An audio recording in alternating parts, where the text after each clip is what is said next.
તો રાજ્યમાં 1.5 થી 2 ઇંચ જેટલો વરસાદ અનેક જિલ્લાઓમાં નોંધાયો છે, જેમાં ભાવનગર જિલ્લો પણ બાકાત નથી। ભાવનગર જિલ્લા અને શહેરમાં ધીમી ધારે વરસાદની શરૂઆત થઈ ગઈ છે। શહેરના મોટાભાગના વિસ્તારોમાં વરસાદ વહેલી સવારથી જ વરસી રહ્યો છે।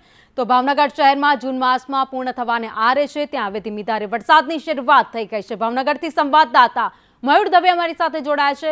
મયુર, ભાવનગર શહેરમાં અને આસપાસ વિસ્તારોમાં પણ ધીમી ધારે વરસાદની શરૂઆત।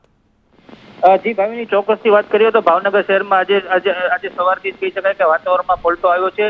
ઘણા ડિમ્પલ વાદળોની વચ્ચે શહેરમાં કોઈક જગ્યાએ ધીમી ધારે વરસાદ તો કોઈક જગ્યાએ ઝરમર વરસાદ છે તે વરસી રહ્યો છે। આ ઉપરાંત કહી શકાય જિલ્લાની જો વાત કરવામાં આવે તો જિલ્લાના સિહોર તાલુકાના ગ્રામ્ય પંથકો છે તાણા વરલ સહિતના ગ્રામ્ય પંથકોમાં પણ વરસાદ છે તે વહેલી સવારથી જામી રહ્યો છે। આ ઉપરાંત વલભીપુર તાલુકાની જો વાત કરીએ તો વલભીપુર તાલુકામાં પણ આજે વહેલી સવારથી મેઘરાજાનું જે છે તે આગમન થયું છે।